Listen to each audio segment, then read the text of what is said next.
እኔ በፊትም ከአያት እስከ ቅድሚያ ድረስ ግብርና ነበር የምንሰራው ማለት ነው። ያው አንደኛ ልጆቼ በደንብ ማስተማር ነው። የበለጠ ትምህርት ቤት አሁን ያው ቤተሰቡ ደግሞ ሽማግሌም ይዣለሁ። ሽማግሌውን የተለየ አኗኗር አሳይቼው ለመኖር ነው የምፈልገው እኔ ለውጤ። አባቴ በፊት ሁሉም የሚያውቀው ገበሬ ነበረ። ከሱ ደግሞ ያው ልጅ ከአባት የሆነ ነገር ይርሳል ይባላል። እኔም ከሱ ደስ በሚል ሁኔታ በእርሻ ለውጥ አይመጣም፣ ካላለማ ለውጥ አይመጣም።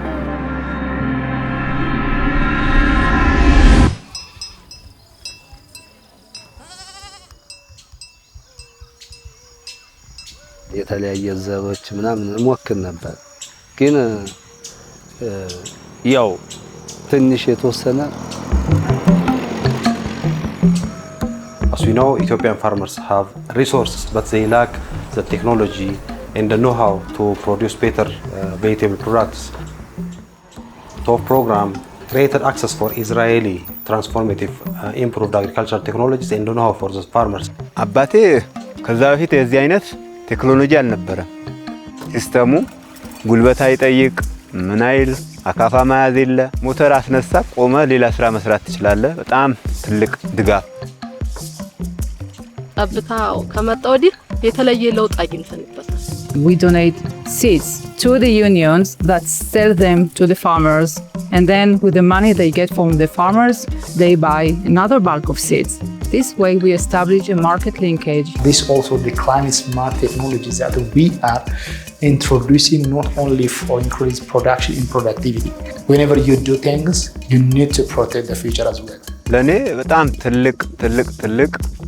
ትልቅ ገቢ ነው። ትልቅ እንትን ነው። ያው ተሰስሩና ገበያው ማግኘቱ ትርፋማ መሆናችን እናውቀዋለን። ይሄ የተለያዩም ዘሮች የሚያመጡልንም ሁላቸውም እግዚአብሔር ባርክልን ይየኑማስ። Less than 3 years ago, we had 190 farmers in the TOF program, and now we have over 5,000 farmers. We see a future for this program in Ethiopia and beyond. በዚህ ድርጅት ምክንያት በጄዲሲ ድርጅት ምክንያት ያው ካንድ ጽማድ ያላነሰ ጥልጎመን ተከየ በዚህ ሰዓት ያው እንደምታዩት ምርጥ እንትን ላይ ነው ያለው። በዚህ ምክንያት በጣም አመሰግናቸዋለሁ። ይሄ ዱሬ ቤት ነው የኖርኩበት። ትልቅ ቤት ሰርቻለሁ። ያው ቤት ሰርተናል፣ ከተማ ቦታ ገዝተናል።